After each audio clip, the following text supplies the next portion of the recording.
untuk memahami. Yang pertama, solat jamak, dan yang kedua, solat dengan cara qasar. Dua-dua inilah dipanggil solat musafir. Yang satu lagi adalah solat sunat musafir ataupun solat sunat safar. Maaf, bukan solat sunat musafir, tapi dipanggil solat sunat safar. Solat sunat safar ni apa dia?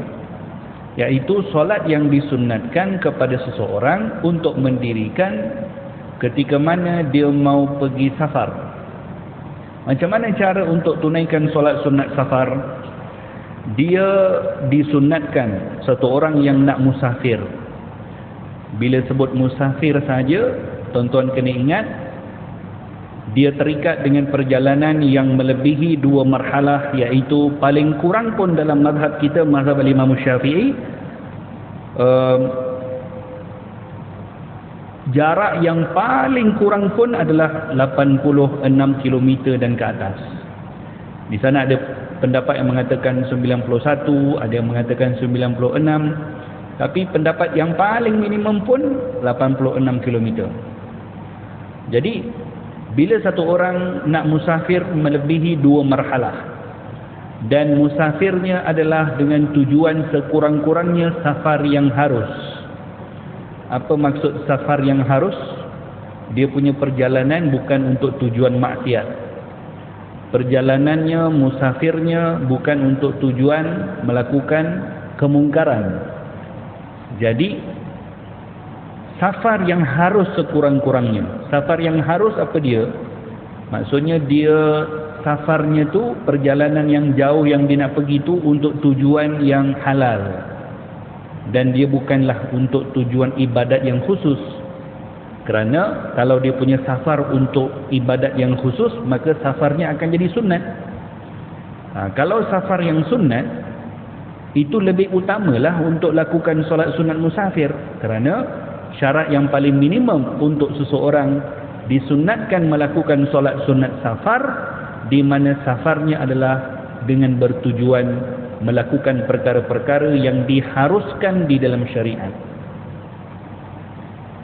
Jadi bila safarnya begitu, dia akan musafir melebihi 86 km, maka dia disunatkan untuk melakukan solat sunat safar sebelum keluar daripada rumahnya.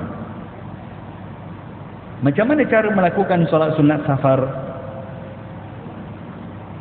Solatnya itu dijadikan solat ataupun aktiviti yang terakhir sebelum dia akan keluar terus daripada rumah.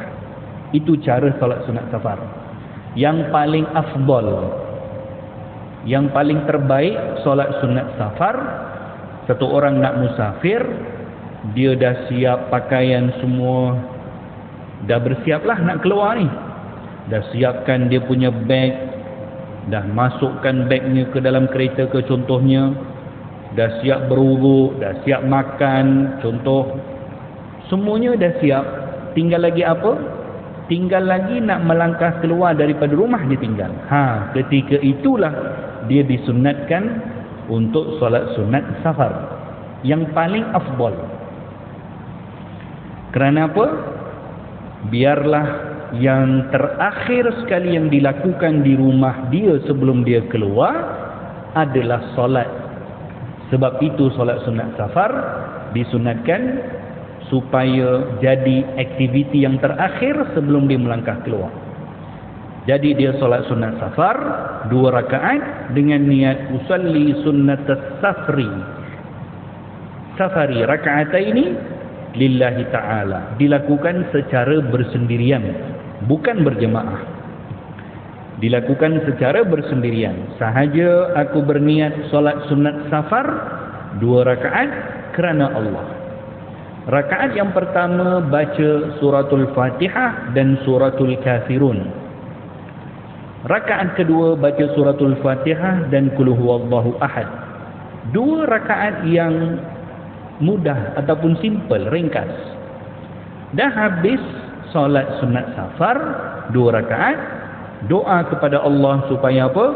Diselamatkan perjalanan, diberikan keamanan di dalam perjalanan, dijauhkan daripada segala ancaman bahaya, dan diberikan keselamatan dan penjagaan Allah kepada ahli keluarga yang ditinggalkan di rumah.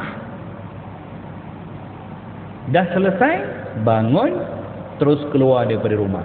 Itu cara solat sunat safar yang paling afdal. Kadang ada orang yang tak mampu. Mungkin dia lepas solat nak kena tukar pakaian ke atau apa ke. Tak ada salahnya juga kalau dia solat dulu, kemudian lepas tu dia baru makan, atau dia baru nak bertukar pakaian, nak bersiap dan sebagainya. Tak salah juga. Cuma kurang keutamaan dia, kurang afdal. Kerana solat sunat safar caranya yang paling afdal, jadikan solat tadi aktiviti yang terakhir yang dilakukan di rumah tersebut sebelum dia melangkah keluar. Ini namanya solat sunat safar. Perbahasan kita solatul musafir itu apa dia? Iaitu solat-solat yang dilakukan ketika dia digelar sebagai musafir. Solat-solat yang dilakukan ketika dia menjadi musafir, itu namanya solatul musafir. Apakah solatul musafir itu? Ada dua jenis, iaitu solat jamak dan juga solat qasar. Dua jenis. Dan kadang-kadang boleh dilakukan atau boleh dihimpunkan, dinamakan solat jamak qasar. Jadi jamak ini berbeza dengan qasar. Kerana apa? Tak semua keadaan kita boleh solat qasar. Ada keadaan-keadaan dan syarat-syarat tertentu yang boleh solat sunat qasar. Ada keadaan-keadaan tertentu yang boleh solat sunat jamak sahaja, tak boleh qasar. Apa maksud jamak? Yakni dia menghimpunkan solat zuhur dan solat asar pada satu waktu, atau menghimpunkan solat maghrib dan solat isyak pada satu waktu. Sama ada zuhur dan asar tadi dihimpunkan pada waktu zuhur, itu namanya jamak takdim, jamak yang diawalkan. Yang kedua, solat zuhur dan asar dihimpunkan pada waktu asar, namanya jamak takhir, jamak yang diakhirkan, dilewatkan. Sama juga solat maghrib dan isyak dihimpunkan, kalau dihimpunkan pada waktu maghrib namanya jamak takdim. Kalau dihimpunkan waktu isyak namanya jamak takhir. Jadi yang namanya solat jamak hanya berlaku kepada 4 solat ini, takkan berlaku pada solat subuh. Solat subuh tak ada jamak, tak ada qasar. Yang ada zuhur, asar, maghrib, isyak. Itu saja. Itu dipanggil solat jamak. Maka solat qasar pula apa dia? Solat qasar ialah solat yang dipendekkan dengan maksud yang 4 rakaat jadi 2 rakaat. Solat qasar ini hanya berlaku kepada solat yang 4 rakaat, iaitu solat zuhur dipendekkan jadi 2 rakaat, solat asar dipendekkan jadi 2 rakaat, solat isyak dipendekkan jadi 2 rakaat. 3 solat ini sahaja yang boleh diqasar, dipendekkan. Selain daripada 3 solat, iaitu subuh dan maghrib, tak boleh dipendekkan lagi dah. Jadi saya nak sebutkan di sini kenapa kena faham beza antara solat jamak dan solat qasar, kerana kedua-duanya syaratnya berbeza. Syarat untuk lakukan solat qasar berbeza dengan syarat untuk lakukan solat jamak. Ada kadang-kadang seseorang dalam keadaan tertentu, dia hanya boleh solat jamak saja, menghimpunkan antara 2 solat, yakni zuhur dan asar. Dia boleh solat pada waktu zuhur atau pada waktu asar, tapi dia tak boleh pendekkan. Dia mesti solat 4 rakaat, 4 rakaat. Tak boleh pendekkan. Ada keadaan macam tu. Ada keadaan yang dia boleh pendekkan. Dia bukan hanya jamak saja, tapi dia boleh qasar sekali. Jadi Inilah sebab kenapa kita perlu faham antara syarat-syarat solat jamak dan syarat-syarat solat qasar. Nak mudah faham sifir dia, semua syarat yang membolehkan seseorang qasar solat, dia juga boleh jamakkan. Maksudnya dia boleh pilih. Kalau dia cukup padanya syarat untuk qasar, dia boleh pilih. Dia nak qasar atau dia tak nak qasar, nak jamak saja, boleh pilih. Contoh, satu orang bermusafir dan cukup semua syarat-syarat musafir dia tadi, iaitu dia musafir untuk tujuan yang halal, melebihi 2 marhalah. Contohnya daripada Kuala Lumpur dia nak pergi ke Johor Bahru, dan dia berada dalam keadaan musafir waktu tu, cukup semua syarat lah. Ketika itu dia boleh untuk qasarkan solat atau dia pilih jamak saja, dua-dua boleh. Kerana syarat qasar dia dah ada dah. Maka bila dalam perjalanan dia nak solat jamak qasar zuhur dan asar, dia boleh pilih. Dia nak solat zuhur 4 rakaat dijamakkan dengan asar 4 rakaat, boleh. Atau dia nak qasarkan zuhur tadi, nak buat 2 rakaat dan dijamakkan dengan asar 2 rakaat, dipendekkan pun boleh. Tak mesti dia kena buat 2 rakaat 2 rakaat. Bahkan dalam situasi-situasi tertentu, kita dalam musafir, kita lebih baik pilih untuk sembahyang 4 rakaat daripada 2 rakaat dalam situasi-situasi tertentu. Contohnya macam mana tuan-tuan? Kita musafir seorang-seorang.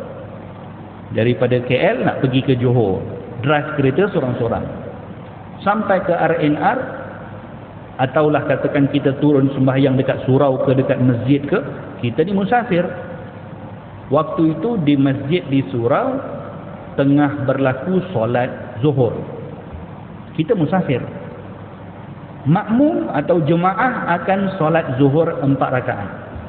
Kita pula nak solat zuhur, kita ada pilihan. Nak sembahyang 2 rakaat boleh, nak sembahyang 4 rakaat boleh. Dan kita berseorangan waktu tu. Maksudnya kita tak boleh nak bawa berjemaah. Ketika itu diafdalkan, diutamakan kepada kita untuk ikut sama-sama solat jemaah tadi 4 rakaat zuhur. Dan ketika itu kita bukan diutamakan untuk pendekkan solat. Walaupun hukum asal kepada orang musafir, dia diutamakan untuk pendekkan solat supaya dia dapat pahala mengambil rukhsah tu. Tapi dalam situasi-situasi tertentu, dia disunatkan bahkan untuk sembahyang 4 rakaat penuh. Yakni zuhurnya tu sembahyang 4 rakaat penuh. Untuk apa? Untuk dapatkan pahala solat jemaah. Kerana dia seorang. Kalau dia buat jamak qasar 2 rakaat 2 rakaat, dia dapat pahala seorang je lah. Tapi kalau dia join makmum ataupun join jemaah untuk solat zuhur 4 rakaat, zuhur tadi dia dapat pahala jemaah, dah habis zuhur 4 rakaat, dia bangun dan dia qasarkan pula, jamak takdimkan pula asar 2 rakaat. Ini situasi yang saya bagi tahu tadi. Ada keadaan-keadaan tertentu satu orang dia diutamakan untuk pilih tidak mengqasarkan solat. Walaupun hukum asal orang musafir kalau dia nak solat qasar itu lebih utama, kecuali keadaan-keadaan tertentu. Jadi pengarang kita sebut di sini, kita kena faham syarat solat qasar lain dengan syarat solat jamak. Solat qasar itu adalah mengerjakan solat yang 4 rakaat menjadi 2 rakaat. Apa syaratnya? Yang pertama, perjalanan tersebut adalah perjalanan yang harus, yakni bukan perjalanan yang bertujuan bermaksiat kepada Allah Subhanahu wa taala, ya, bukan tujuan bermaksiat. Sekurang-kurangnya dia punya perjalanan adalah perjalanan yang harus. Jadi perjalanan yang harus ni contohnya apa? Yakni benda yang diharuskan. Dia nak pergi untuk bisnes contoh, itu kan harus. Dia ada hukum perjalanan yang haram. Maksudnya dia punya perjalanan itu untuk tujuan untuk melakukan maksiat contoh, itu haram. Jadi bila perjalanannya tujuan untuk melakukan maksiat, dia tidak dibolehkan untuk jamak qasar salat. Jadi sekurang-kurangnya perjalanan yang harus. Yang kedua, niat untuk salat qasar ketika takbiratul ihram. Jadi kita ketika nak niat qasar tu bila? Ketika kita takbiratul ihram tu. Niat jamak pada awal, tapi niat qasar, niat jamak pada solat yang pertama, adapun niat qasar pada solat yang kedua. Contoh macam ni. Kita nak himpunkan solat zuhur dan solat asar, buat jamak takdim. Ketika nak solat zuhur, waktu itu kita niatkan solat zuhur ini akan dijamakkan dengan cara jamak takdim dengan asar. Selesai solat zuhur 2 rakaat, habis tu kita bangun. Untuk apa? Untuk solat qasar asar. Dan ketika solat qasar asar, waktu itu niat kita apa? Tak payah dah sebut jamak takdim, tak perlu dah. Yang kita susah-susah nak praktik, sahaja aku solat zuhur dijamakkan dengan asar dengan jamak takdim 2 rakaat makmuman lillahi ta'ala, itu pada solat yang pertama. Selesai solat yang pertama, sama ada pertama tu solat zuhur atau yang pertama tu solat maghrib yang akan digabungkan dengan isyak, solat pertama tu yang akan perlu untuk niat jamak takdim, niat jamak takdim atau takhir. Adapun solat yang kedua, yang kita akan solat asar kalau zuhur jamak dengan asar, atau solat isyak kalau maghrib jamak dengan isyak, solat yang kedua tu hanya niatkan qasar saja. Tak perlulah nak susah-susah sebutkan jamak takdim, takhir dan sebagainya. Ini yang disebutkan di sini, kita berniat untuk qasarkan solat ketika takbiratul ihram. Jadi niat qasar ni mesti berlaku ketika takbiratul ihram. Adapun niat jamak kalau tak berlaku ketika takbiratul ihram pun tak apa. Contoh, tuan-tuan, contoh. Fahamkan betul-betul Kalau ada yang macam kurang faham sikit saja, bagi tahu. Saya explainkan lagi. Kita semua ni kan banyak musafir kan. Jadi jangan tersalah. Kita nak solat sekarang waktu maghrib kan, kita guna contoh maghrib lah. Kita nak solat jamak maghrib dan isyak digabungkan. Kita semayang maghrib dan kita nak gabungkan dengan isyak. Isyak tadi diawalkan. Maksudnya belum masuk waktu isyak. Isyak diawalkan dan dihimpunkan bersama maghrib. Itu namanya jamak takdim. Jadi nak niat jamak takdim tu bila? Ketika solat maghrib, solat yang pertama.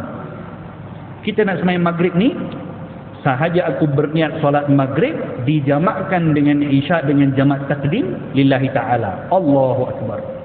Niat jamak takdim ini tak mesti berlaku ketika takbiratul ihram maghrib. Ini yang saya nak bagi tahu. Tak mesti. Niat jamak tak mesti, tak wajib. Maksudnya ketika kita semayang maghrib tadi ni, bukan maghrib yang tadi maghrib musafir lah. Ketika kita nak semayang maghrib, kita semayang maghrib niat biasa saja. Tak dapat niat jamak takdim tu. Shalli fardal maghribi 3 raka'atin ma'muman lillahi ta'ala, Allahu Akbar. Sepanjang kita salat maghrib tadi, sepanjang itu kita boleh berniat yang saya akan jamakkan isyak sekejap lagi sebelum beri salam. Jadi ini yang nak diberitahu bahawa solat jamak boleh berniat walaupun bukan kita niat solat ketika takbiratul ihram. Itu untuk niat jamak. Adapun niat qasar, dah sembahyang maghrib settle dah. Kita dah habis sembahyang maghrib 3 rakaat, bangun untuk sembahyang isyak qasar 2 rakaat. Betul? Sembahyang isyak qasar 2 rakaat, niat qasar mesti berlaku ketika takbiratul ihram. Kalau terlepas ketika takbiratul ihram, dah tak boleh qasar lagi dah. Jadi ini beza antara niat jamak dan niat qasar. Niat jamak kalau terlepas ketika solat yang pertama, don't worry. Tak perlu nak angkat takbir 10 kali. Tak masuk ni ustaz, niat jamak takdim takhir ni tak masuk. Tak apa, tak masuk pun. Yang penting niat solatnya ada. Sepanjang solat tu kita niatkan dalam hati kita, saya sekejap lagi nak jamakkan isyak dengan jamak takdim. Selesai masalah. Kerana waktu untuk berniat jamak takdim boleh berlaku sepanjang solat yang pertama. Atau jamak takhir pun boleh juga. Yang qasar itu mesti berlaku ketika takbiratul ihram. Ini yang disebutkan solat niat qasar mesti berlaku ketika takbiratul ihram. Dan solat tersebut adalah solat yang tunai, syarat ketiga. Syarat untuk qasarkan tersebut adalah solat yang dilaksanakan secara tunai secara adaan. Yakni kalau solat itu qada, tak boleh untuk dikasarkan. Kalau solat itu adalah solat qada, tak boleh untuk dikasarkan. Kemudian yang keempat, atau solat qada dalam musafir sekiranya diqadakan dalam permusafiran. Solat yang kita nak qadakan tadi adalah solat yang mana dalam musafir tu kita akan solat 2 rakaat. Jadi ketika kita nak qadakan solat tersebut, kita tetap boleh solat dengan qasar. Contoh macam mana? Katakanlah satu orang bermusafir. Okey, satu orang bermusafir. Di dalam musafirnya tadi, dia diperbolehkan untuk solat isyak 2 rakaat qasar. Okey? Tapi hari itu dia termis solat. Walhal dia boleh qasar. Dia turun flight. Okey, katakanlah contoh. Balik musafir jauh ni, atas flight sembahyang maghrib, isyak semua atas flight ni, sembahyang hormat waktu. Sampai touchdown dekat KLIA dah pukul 6.30 pagi. Apa maksudnya di sini? Solat maghrib dengan isyak tadi kena qada. Sebab solatnya tak ditunaikan dan tak sah kerana dia solat hormat waktu je. Kecuali kalau di atas flight tadi, dia solat dengan sempurna. Ada wudu, menghadap kiblat, maka sahlah solat dia. Tapi tak mungkin. Kecualilah kalau ada flight-flight yang khusus, bolehlah kot. Kebiasaannya tak mungkin. Jadi kita akan termis solat maghrib dan isyak, kita akan kerjakan dalam flight secara solat hormat waktu. Sampai di airport KLIA, pukul 6 pagi, dah masuk waktu subuh. Apa maksudnya di sini? Maghrib dengan isyak semalam kita masih berhutang. Betul? Sampai di airport, kita akan sembahyang subuh lah. Habis sembahyang subuh tu, kita nak qadakan. Atau mungkin ada orang tak qadakan di situlah, dia nak balik rumah dulu. Balik rumah dulu. Sampai rumah, dia kena qadakan sembahyang maghrib dan sembahyang isyak yang dia termis semalam ketika safar di atas flight. Dah sampai rumah dah ni. Dah sampai rumah ni, boleh ke kita nak qadakan sembahyang maghrib semalam 3 rakaat dan isyak semalam nak sembahyang 2 rakaat, boleh tak? Itu soal dia. Isyak semalam yang termis atas flight tu, dia nak qadakan hari ni tapi tidak sampai rumah dah habis safar dia. Boleh tak dia qadakan dengan 2 rakaat juga? Jawapannya boleh. Apa sebab? Kerana dia qadakan dalam keadaan cukup syarat-syarat untuk qasar. Solat yang dia nak qadakan ini adalah solat yang dia terlepas ketika cukup syarat qasar. Maka solat itu dia boleh kerjakan dalam keadaan qasarkan juga. Ini yang disebutkan di sini. Atau solat qada dalam musafir sekiranya diqadakan dalam permusafiran. Dan orang yang solat qasar tidak boleh mengikut berimamkan orang yang solat sempurna 4 rakaat. Sekiranya dia ikut juga orang yang solat sempurna walaupun pada satu bahagian saja dari solatnya atau syak pada perjalanan imam tersebut, maka wajib ke asasnya untuk menyempurnakan 4 rakaat. Orang yang solat qasar, dia tak boleh menjadi imam. Dia tak boleh menjadi makmum kepada orang yang sembahyang 4 rakaat. Kita nak sembahyang 2 rakaat. Tapi imam kita sembahyang 4 rakaat. Mana boleh jadi macam tu? Tak boleh. Kalau terbalik boleh. Terbalik maksudnya macam mana? Kita yang sembahyang qasar 2 rakaat jadi imam. Orang di belakang kita sembahyang 4 rakaat. Itu boleh. Kerana kita dah sembahyang 2 rakaat beri salam, orang kat belakang akan bangun tambah 2 rakaat. Tapi kalau kita jadi makmum, mesti kena ikut imam punya tertib solat. Kalau imam sembahyang 4, kita pun mesti sembahyang 4. Tak boleh kita sembahyang, kita nak sembahyang 2 rakaat, imam sembahyang 4. Habis 2 rakaat, imam tahiyat awal, kita pula mufaraqah bagi salam. Tak boleh, tak sah solat macam tu. Tak sah solat macam tu. Jadi kita kena solat lain lah.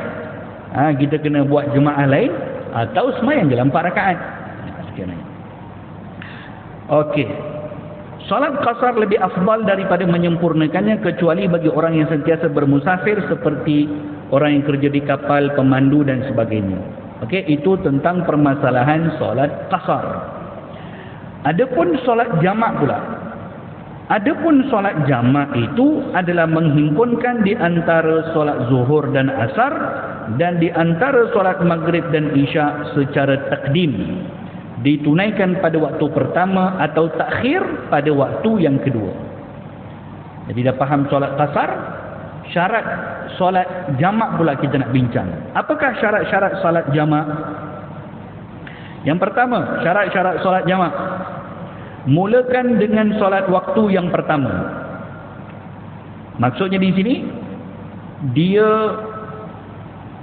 kalau nak buat solat jamak, sama ada jamak takdim. Kalau nak buat solat jamak takdim, dia kena mulakan dengan solat zuhur dulu. Kalau nak buat jamak takhir, depends, tengok keadaan. Kalau dia boleh pilih nak buat jamak takhir dan dia boleh pilih, maksudnya dia solat dengan grup dia, jadi ketika itu dia sunat dahulukan solat pertama. Ini ramai orang kadang tersilap pada bila, tapi kesilapan ni tidaklah memudaratkan solat pun, cuma dia kurang dia punya keutamaan. Katakan kita nak solat jamak takhir maghrib dengan isyak, nak solat takhir pada waktu isyak, maksudnya kita tak semayang maghrib lah, tak semayang maghrib, dah masuk waktu isyak, kita dalam perjalanan, kita nak semayang maghrib dan isyak dengan jamak takhir. Nak semayang mana dulu ni? Semayang maghrib dulu ke isyak dulu? Ini sekarang waktu isyak. Ini ramai orang confuse. Kita nak semayang jamak takhir maghrib isyak pada waktu isyak. Jadi kita nak solat mana dulu ni? Nak semayang isyak dulu ke atau maghrib dulu?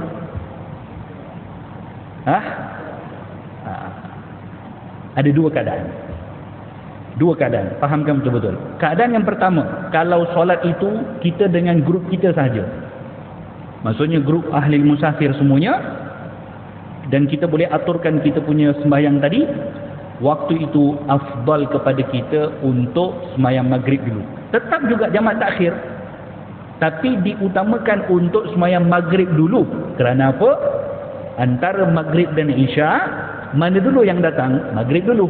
Ini yang disebutkan di sini, mulakan dengan solat yang pertama, yakni solat yang awal waktunya. Solat mana dulu? Keadaan yang kedua, afdal untuk solat isyak dulu. Macam mana keadaan afdal untuk solat isyak? Kita musafir. Katakanlah ada di kalangan kita ni sekarang ni musafir. Contoh bayangkan saja abang CIMB ni, contohnya dia tengah musafir dan dia belum sembahyang maghrib lagi, contoh. Abang ni sampai ke Masjid At-Taqwa, dia musafir, dia tak sembahyang maghrib lagi sebab dia dah niat untuk jamak takhir. Maksudnya dia tunggulah, dia tak sembahyang lagi sebab dia nak dapatkan pahala jemaah. Tunggu sampai azan isyak. Yang berlaku solat di waktu isyak sekejap lagi di Masjid At-Taqwa ni solat isyak. Jadi kepada abang tadi, sunat kepada dia untuk solat isyak dulu bersama jemaah ni semua. Apa sebab? Untuk dapatkan pahala jemaah. Kerana dia bukan berada dalam keadaan kumpulan yang berasingan, tidak. Jadi dia tumpang nak solat pada waktu isyak. Walaupun dia jamak takhir, dia disunatkan untuk meraihkan solat semasa, solat isyak dulu. Habis solat isyak, dia bangun untuk jamak takhirkan dia punya maghrib tadi. Ini dua keadaan berbeza yang kita perlu faham. Keadaan yang perlu kadang-kadang kita sunat untuk solat isyak dulu, kadang kita tetap juga sunat untuk solat maghrib dulu. Kemudian, macam mana dengan solat sunat qabliyah dengan ba'diyah? Banyak orang yang tak semayang pun qabliyah ba'diyah kalau ketika jamak takdim jamak takhir ni. Sebenarnya tetap sunat juga. Tetap sunat. Zuhur dan asar, contoh kita semayang jamak takdim zuhur dan asar. Maksudnya waktu zuhur kita sembahyang 2 rakaat zuhur, kemudian dijamakkan takdim asar pada waktu zuhur. Dah sembahyang saja asar, dijamakkan pada waktu zuhur, maksudnya sekarang kita dah tunaikan solat asar atau belum? Sudah selesai. Dah selesai dah solat asar kita, walaupun sekarang masih lagi waktu zuhur. Adakah orang ini disunatkan untuk sembahyang ba'diyah zuhur dan qabliyah asar? Faham tak? Kita kan kalau jamak tak ada gap antara dua solat fardu ni. Kerana kalau terputus gap akan terbatal syarat jamak. Jadi dia dah solat zuhur 2 rakaat atau 4 rakaat, habis bagi salam dia kena terus bangun untuk sembahyang asar. Tak boleh ada gap. Tak boleh berpisah dengan aktiviti lain. Jadi kan sebetulnya ada sunat ba'diyah zuhur dan ada sunat qabliyah asar. Adakah kepada orang musafir terluput solat-solat sunat ni? Jawapannya tidak. Tetap juga sunat untuk solat ba'diyah zuhur dan qabliyah asar yang terluput kerana dia menggabungkan antara dua solat. Bila dia nak solat? Lepas solat asar tadi. Jadi ketika itu dia tidak terikat dengan larangan untuk solat-solat sunat setelah asar. Maksudnya di sini gambaran ni saya nak bagi tahu dia punya susunan yang paling perfect kalau satu orang nak sembahyang musafir, sembahyang jamak takdim atau jamak takhir. Mula-mula sekali dia nak sembahyang zuhur kan, jamak takdim dengan asar pada waktu zuhur. Jadi apa dia nak buat?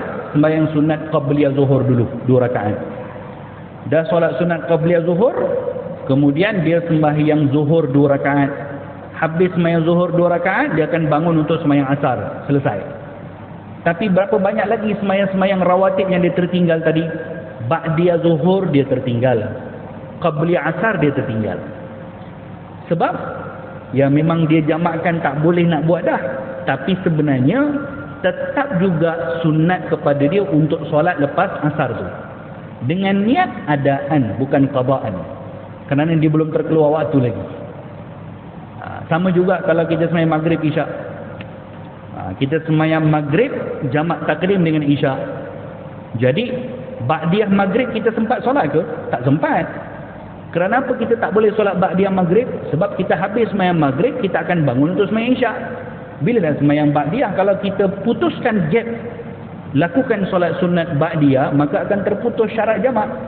Kerana syarat solat jamak mesti kena tertib, dia kena berturut. Jadi sebetulnya bila kita jamakkan antara dua solat tadi, habis selesai jamak, mana-mana qabliyah dan ba'diyah yang terluput tadi tetap juga sunat untuk solat balik.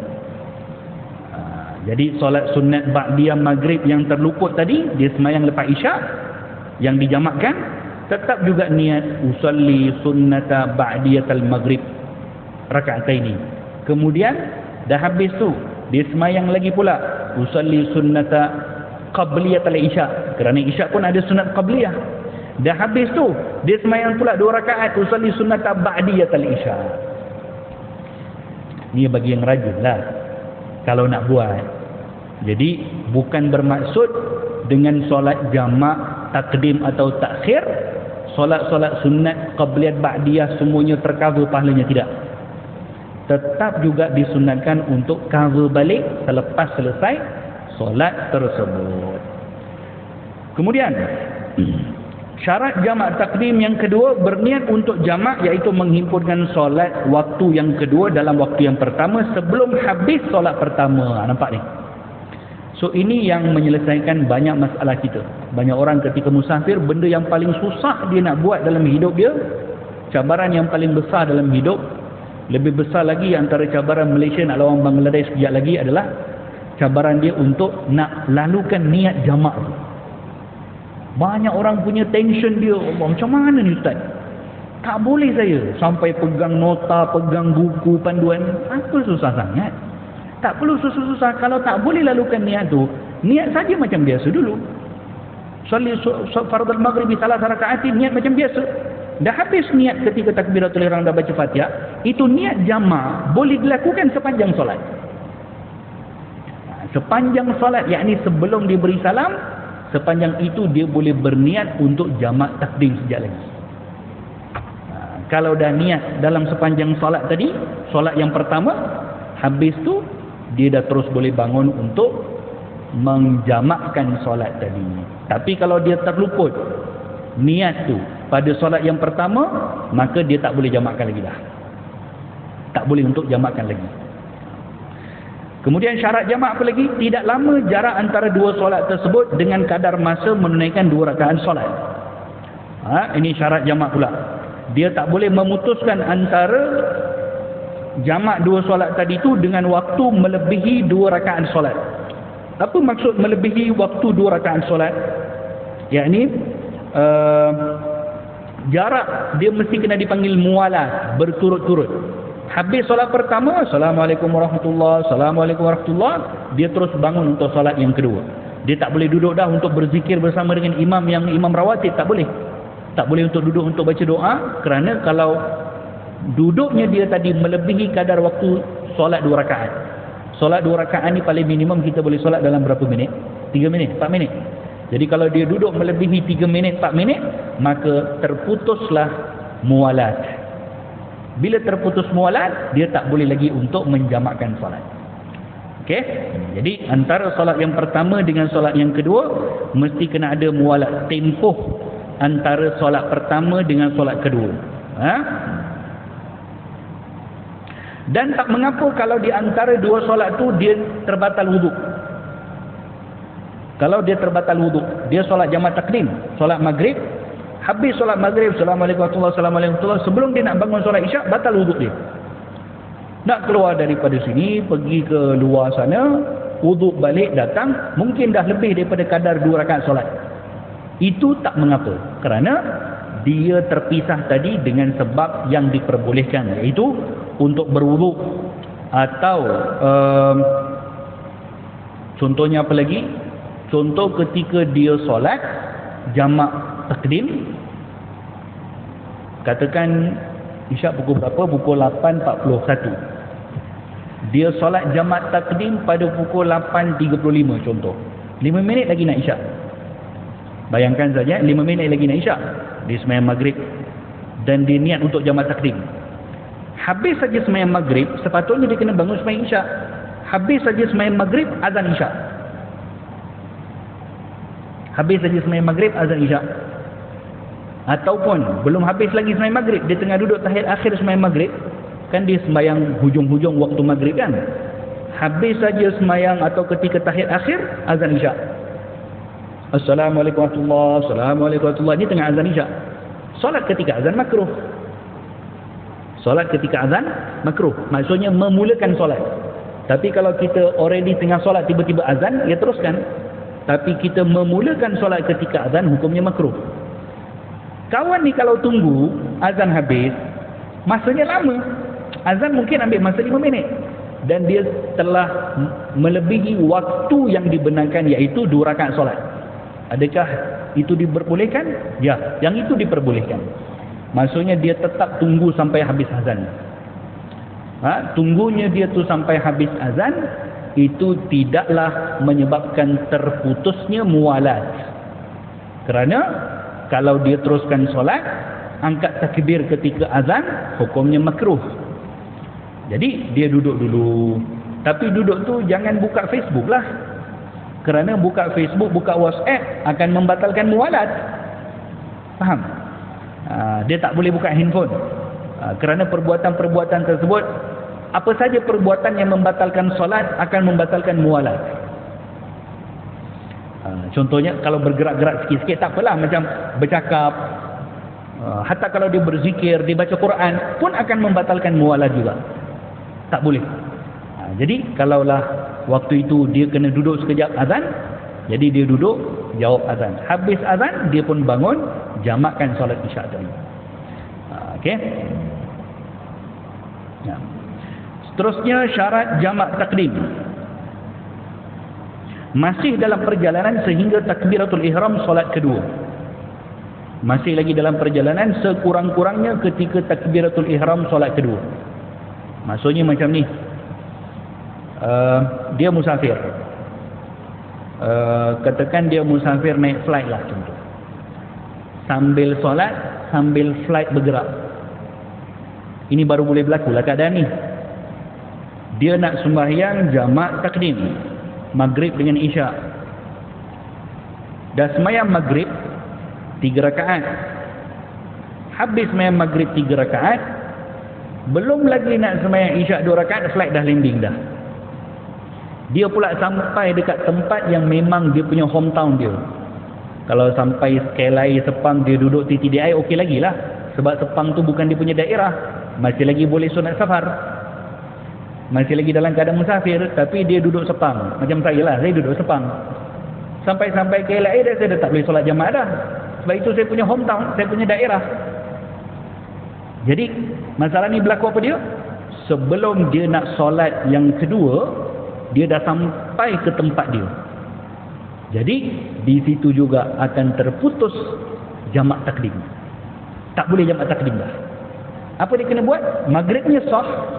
Oleh kerana isyak dia tak sempat, kerana dia dah sampai ke hometown dia, kenderaan yang bergerak tadi tu naik flight dah sampai, maka sembahyang isyak nanti dia kena tunggu masuk waktu isyak. Tak boleh lagi dia jamak takdim. Sekurang-kurangnya dia kena angkat takbiratul ihram isyak sebelum sampai. Yang ni sebelum flight tu landing tu, sekurang-kurangnya dia dah takbiratul ihram isyak. Takbiratul ihram isyak, Allahu Akbar. Baru baca Fatihah, dah sampai dah di punya tempat. Okey, masih okey lagi. Tapi itu tak berlaku lah pada kita kot. Takkan kita nak sembahyang waktu flight nak landing. Ini kemungkinan-kemungkinan lah. Contohnya kalau orang sembahyang atas kapal laut, mungkin solat atas kapal laut tak sama macam solat atas flight. Dia boleh solat dengan selesa, dengan berdiri, semua syarat-syarat cukup. Jadi sebelum dia nak dia kena mesti sekurang-kurangnya angkat takbiratul ihram solat yang kedua sebelum dia sampai ke dia punya tempat yang memutuskan syarat-syarat safar. Itu syarat-syarat jamak takdim. Jamak takhir pula apa dia? Berniat jamak takhir sebelum keluar waktu yang pertama dengan kadar masa yang membolehkan selesai niat tersebut. Katakan satu orang nak berniat jamak takhir, macam abang tadilah. Contoh, abang tadi musafir, dia tak sembahyang maghrib lagi sebab dia berniat untuk jamak takhir. Berniat untuk jamak takhir ni apa dia? Ketika maghrib tu dia berniat, saya akan buat jamak takhir nanti. Waktu untuk dia nak berniat tu bila? Sebelum azan isyak. Kerana kalau ada azan isyak, dia belum lagi dalam hatinya niat untuk jamak takhir, dia dikira berdosa lah. Jadi kena ada niat. Jangan kita buat tak tahu je. Niat jamak takhir ni kena ada dalam hati kita bahawa saya akan niat jamak takhir. Itu saja. Hadza billahi taufik. Ini beberapa hal berkaitan tentang jamak takdim dan juga jamak takhir. InsyaAllah kalau ada permasalahan kita bincang pada pertemuan akan datang. Wassallallahu ta'ala wasallam ala khairil sayyidina Muhammadin wa ala alihi wa sahbihi wasallam walhamdulillahi rabbil alamin. Wassalamualaikum warahmatullahi ta'ala wabarakatuh.